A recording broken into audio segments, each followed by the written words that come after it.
কি কঠিন, আপনারা যদি বুঝতেন একদম মনোযোগ দিয়ে সামনে এসে সবাই নিচে বসে যেতেন।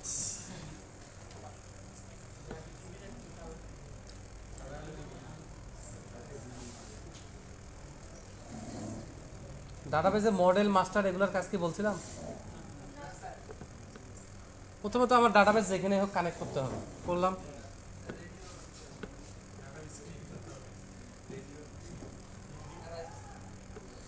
আমরা ডাটাবেজ নোডে ক্লিক করলে দেখবো যে অনেক ডাটাবেজ ক্রিয়েট করা, তার মধ্যে সিস্টেম ডাটাবেজ নামে একটা ফোল্ডার আছে।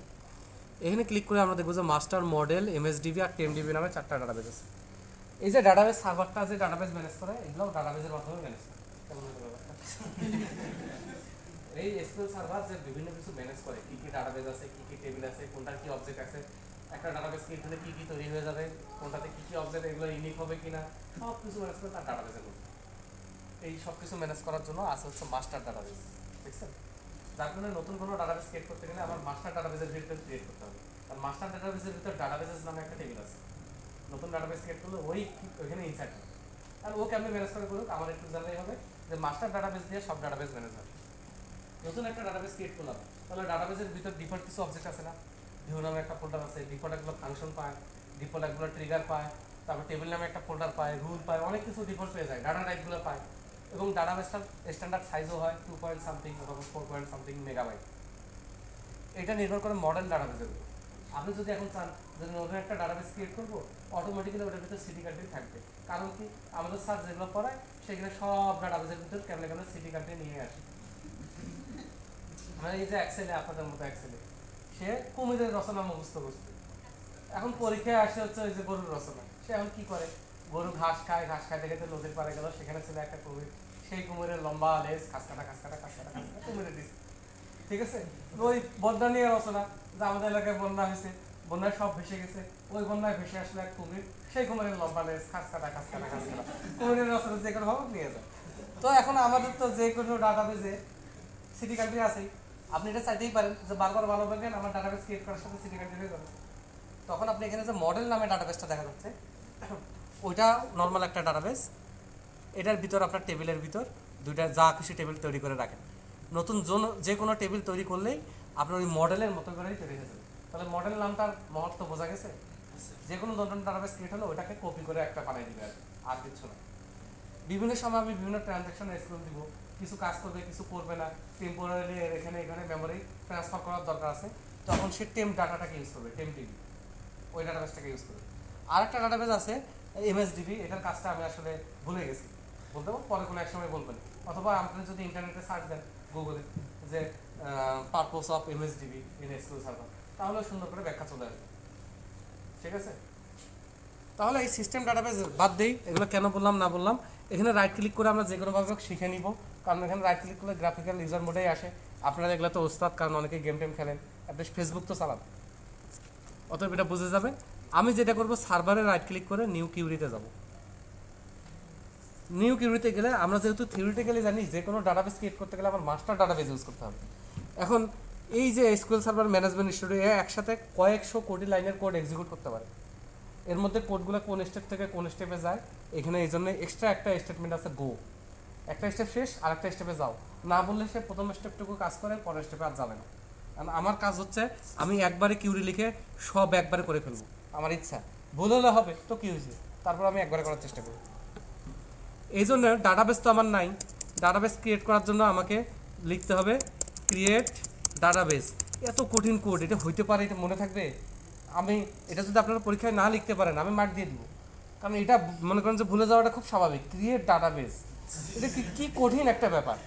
তাহলে ডাটাবেসের নাম কি দিব?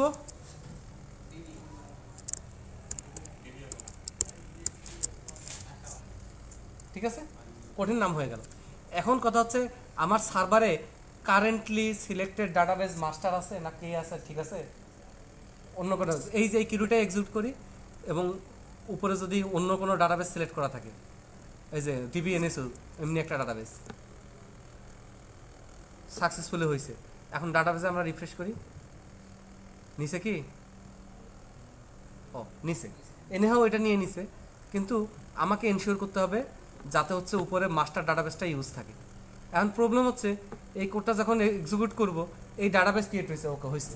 এরপর যে টেবিলগুলো ক্রিয়েট করব সব তৈরি হবে এনএসইউতে, কারণ আমার সিলেক্টেড ডাটাবেস কোনটা, এনএসইউ। তাহলে এই প্রবলেমটা, এইটাকে আমরা যে কোনো প্ল্যাটফর্মে যে কোনো সময় অ্যাভয়েড করার জন্য আমরা বলবো হচ্ছে ইউজ, হ্যাঁ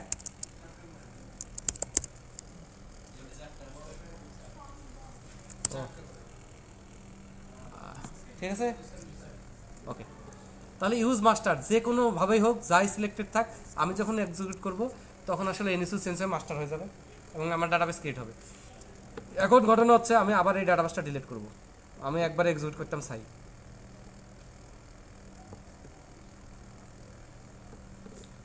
এই দুইটা কোড এক্সিকিউট করার জন্য ভালোভাবে আমি গো দিব, কারণ একটা স্টেপ থেকে আরেকটা স্টেপে যাওয়ার জন্য গো দেওয়াটা ভালো। এটাও মনে রাখা খুব কঠিন হবে, আপনারা লিখে নিতে পারেন গো। এরপর যেহেতু যত টেবিল বানাবো সব আমি এই ডাটাবেসের ভিতর বানাবো, সেহেতু আমি বলি ইউজ এই ডাটাবেস, এরপরে দেই গো। এরপরে আমি টেবিল বানাবো, কোনো সমস্যা নেই। মাস্টার ইউজ হবে, আমার ডাটাবেস ক্রিয়েট হবে, তারপরে আমার ডাটাবেস ইউজ হবে, তারপরে যা বানাবো আমার ডাটাবেসেই তৈরি হবে। এখন এত টেবিল কিভাবে বানাবো, কোনটা আগে কোনটা পরে, বিপদ না হোক, বিপদ আমরা মোকাবেলা করি। ওইখানে কপি করছিলাম, পরে আবার কী যেন কপি করছিলাম, পরে কী যেন কপি করছি। এখানে আমি এটা পুরাটাই কপি করি, গরিব মানুষ, পেস্ট হয় কিনা কে জানে, হয়েছে। অ্যান্ড কীভাবে পেস্ট হয়েছে হয়েছে, আমার অত জানার টাইম নেই। আমি শুরুতে আসি, হেড টেবিল, তাই না? তাহলে এখানে আমি লিখে দিই ক্রিয়েট টেবিল। এটাও কিন্তু অনেক কঠিন, ক্রিয়েট টেবিল হেড। আরে আমি টেবিল ক্রিয়েট করবো, এখানে যে টেবিল লিখলেই হবে এটা কে জানে? ঠিক আছে, এটা মনে রাখাটা টাফ না, যে টেবিল ক্রিয়েট করবো, ক্রিয়েট টেবিল লিখলে হবে। এই ব্র্যাকেট, ফার্স্ট ব্র্যাকেট শুরু, পাঁচ ব্র্যাকেট শেষ, এই টেবিল ক্রিয়েট হয়ে গেছে।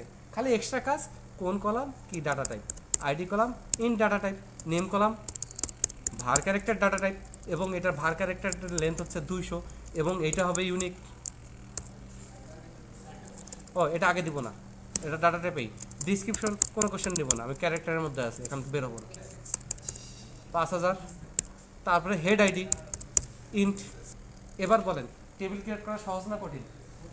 ক্রিয়েট টেবিল আমি ব্র্যাকেটের ভিতরে data type, column name data type, column name data type, column name data. আর একটা কথা কি করা ছিল, মাঝখানে থামাই দিলাম তো। স্কিমা কি? ডাটাবেস অবজেক্ট কি? আচ্ছা, স্কিমাতে আমরা পরে যাব। হ্যাঁ, আপাতত এখানে স্কিমা বলতে বোঝানো হচ্ছে যে ডাটাবেসের স্ট্রাকচার, যা আইডিটার যে ডাটা টাইপ ইন, এবং এটা যে অটোমেটিক্যালি ইনক্রিমেন্ট হবে, এবং এটা যে প্রাইমারি কি, ওটা যে ইউনিক, ওটা যে ভাগ একটা 200। আপাতত স্কিমা বলতে আমরা ডাটাবেসের স্ট্রাকচারটা বুঝি। ঠিক আছে, তাহলে এটা একটা কঙ্কাল হয়ে দাঁড়াইছে না? এটাতে কিন্তু কোনো গাঠনিক কোনো ব্যাপার স্যাপার নাই, যা আছে এমনিতেই আছে। তাহলে আমরা জানি যে আইডিটা আমার কি করতে হবে, অটো ইনক্রিমেন্ট করতে হবে, তাই না? যেহেতু এটা মাই এসকিউএল, সেহেতু এখানে লিখতে হবে অটো আন্ডারস্কোর ইনক্রিমেন্ট। যেহেতু এটা ওরাকল, এখানে লিখতে হবে সিরিয়ালাইজ। যেহেতু এটা এমএস এসকিউএল সার্ভার, এখানে আইডেন্টিটি লিখলেই হবে। হ্যাঁ, বাই ডিফল্ট। এখন আপনি যদি 10 থেকে শুরু করতে চান, 10 থেকে শুরু, বাড়বে 5 করে। আর যদি 1 করেই বাড়ে আর 1 করেই শুরু হয়, তাহলে আর লেখার কাম কি? তবে মনে রাখার জন্য লিখে রাখলাম। এবং ইয়া হইল প্রাইমারি কি। ঠিক আছে, এইখানে এসে আমার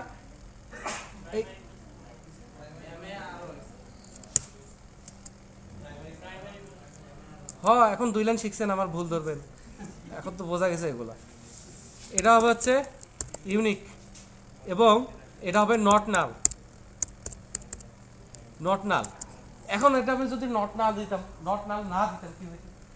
নাল নিত, যেহেতু ইউনিক বলা আছে, নাল কয়বার নিত? একবার নিত, ফার্স্ট একবার নিত।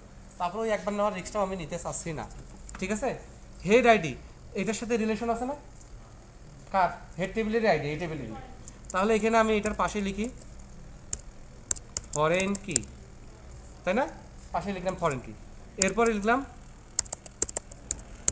রেফারেন্সেস, কোন টেবিলের? হেড টেবিলেরই, কোন ফিল্ড? ID field. ঠিক আছে, এখন এই পাশে লেখাটা মাইএসকিউএলে সাপোর্ট করবে না, ওরাকলে করবে কিনা আমি জানি না, ওই জন্য আমি এখানে কমা দিলাম। সব প্ল্যাটফর্মে সাপোর্ট করে সেইভাবে লিখলাম। পরে আবার ওরাকলের কোর্সে কে ভর্তি হয়? একটা কোর্স করে আটকে হয়েছে, হয় নাই? হয় নাই? কোর্সে ভর্তি হবেন, এটা কোনো ব্যাপার না, কোর্সে ভর্তি হওয়া ভালো। কিন্তু যদি আমার এখন অপশন থাকে সব কিছু কাভার করে নেওয়ার, সমস্যা কি? তাহলে এখানে আমরা লিখবো ফরেন কি, ব্র্যাকেটে লিখবো মাথা আইডি। এইভাবে লিখলে আপনার সব প্ল্যাটফর্মে সাপোর্ট করবে। আর আগেরটা গ্যারান্টিড এইখানে সাপোর্ট করবে, অন্যগুলোতে গ্যারান্টিড না। আর এইটা সব প্ল্যাটফর্মে গ্যারান্টি। আর এইটা তো পার্থক্য আছে, সেটা তো আমি বলে দিছি, নাকি বলে দিছি? ঠিক আছে। এখন ডাটা টাইপ আমি ভার ক্যারেক্টার নিলাম, এই নিলাম, ওই নিলাম, ওটা আমরা নেক্সট ক্লাসে শুরুতে আলোচনা করবো। ঠিক আছে, নেক্সট ক্লাসে আসে যখন বলবো যে কী পড়ানোর কথা, আপনারা আমাকে বলবেন data type, SQL server data type. যদি ডাটা টাইপ পরিচয় শুধু দেখাই দিব। এখন এখানে কেন এই ডাটা টাইপগুলো নিছি ওটা আপাতত ইগনোর করেন। তাহলে create table city, create table city, হ্যাঁ বাকিটা থাক, আমার কোনো সমস্যা নেই। আইডি ইন্ট, একটু একটু একটু একটু আমি আপনাদের কথা রাখি, আমারটাও কিছু রাখেন। এটা দরদাম ছাড়া তো ছেড়ে দিতে পারি না। 200, এটা কি ইউনিক হবে? সিটির নাম ইউনিক হবে না, তবে অবশ্যই অবশ্যই নট নাল হবে। আর কান্ট্রি আইডি ইন্ট। এইবার দেখেন আমি ওইখান থেকে কপি করে এখানে পেস্ট মারছি, কারণ একটা একটা করে কপি পেস্ট করা আমার পক্ষে সম্ভব না, অত ধৈর্য আমার নাই। সেক্ষেত্রে এখন এখানে যখন আমি ফরেন কি করতে যাব, এখনই কিন্তু আমার মনে পড়ে গেছে যে ফরেন কি যে করব, কান্ট্রি আইডি অবশ্যই কান্ট্রি টেবিলের সাথে করব। এখন সেই কান্ট্রি টেবিলই তো আমার বানানো নাই, মনে পড়ছে? রেফারেন্সেস কান্ট্রি টেবিলের আইডি, এটা বানানো নাই তো কি হয়েছে, আমি এই জায়গায় হ্যাং হয়ে গেলাম। এই জায়গায় হ্যাং হয়ে আমি জাস্ট কান্ট্রি টেবিলের স্ট্রাকচারটা কপি করে আমি সিটি টেবিলের উপরে যাব, এই সিটি টেবিলের জাস্ট উপরে যাব, গিয়ে পেস্ট করব। এইবার আমি এখানে জাস্ট বলবো ক্রিয়েট টেবিল কান্ট্রি।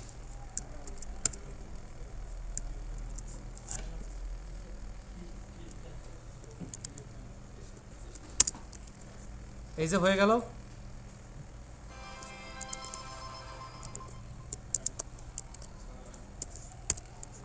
এই যে হয়ে গেল। তাহলে কোন টেবিল আগে করতে হবে পরে করতে হবে আমার টেনশন আছে? কান্ট্রি করতে গিয়ে যদি এখানে আরেকটা রেফারেন্স আসতো, আমি ওইখানে এইটা কমপ্লিট করতাম, করে ওইটা আমি এটার উপরে বানাইতাম, তাহলে আমার বানানোর শেষে কী হবে, সব কিছু অটো অর্গানাইজ হয়ে যাবে না, কোনটার পরে কে। তাহলে এটা নিয়ে আমার এক্সট্রা টাইম বরবাদ করতে হবে না টেনশন করতে হবে? বলেন, কিছুই করার দরকার আছে? আপনি কি সিস্টেমটা বুঝতে পারতেছেন? তাহলে এটা নিয়ে আমার টেনশনের কিছু দরকার নেই। তাহলে লেজার করতে এসেও আমি যদি ওরকম বিপদে পড়ি, আশা করি পড়বো না, তবে যখন 20-25টা টেবিলের হবে আমি বিপদে পড়বই। সব একবারে কপি পেস্ট করবো। এইটা করতে গিয়ে আটকাই গেছি, তাহলে এটা কমপ্লিট করি। কোথায় আটকাই গেছি ওইটা কাট করে এটার উপরে জাস্ট বানাবো, তাহলে আমার নেক্সট টাইম কোনো প্রবলেম হবে না। তাহলে এইটুকু আমি এই অবস্থায় সেভ করে রাখি। নেক্সট ক্লাসে এসে শুরুতে আমরা ডাটা টাইপ করবো, এই ডাটাবেসটা কমপ্লিট করবো, করে বেসিক ইনসার্ট আপডেট ডিলিট অপারেশনগুলো দেখে আমাদের প্রজেক্টের টেমপ্লেটটাও নেক্সট ক্লাসে কমপ্লিট করে ফেলবো। ঠিক আছে? আপনাদের কি কোনো অগ্রগতি হচ্ছে লজিক্যাল? আমার সবসময় প্রায়োরিটি লজিক্যাল। কারণ কি, আপনি যদি জানেন টেবিল ক্রিয়েট করতে হবে, আপনি গুগলে সার্চ করে বের করতে পারবেন। কিন্তু আপনি যদি জানেন না, নাই জানেন যে টেবিল ক্রিয়েট করতে হবে, কেন করতে হবে, এটার ব্যাখ্যাই নেই আপনার কাছে, তাহলে আপনার কিছুই হবে না। এটা কি সেভ করার দরকার আছে? অনেকে আছে এখানে যাদের কিছুই যায় আসে না, সেভ করলে কর, না করলে নেই। এসকিউএল কিউরি এইটা এই অবস্থায় ওপেন করব। তবে নেক্সট ক্লাসে আমাদের শুরুর প্রায়োরিটি হচ্ছে ডাটা টাইপ। মাথা ব্যথায় মনে আমার ফাটা যাচ্ছে।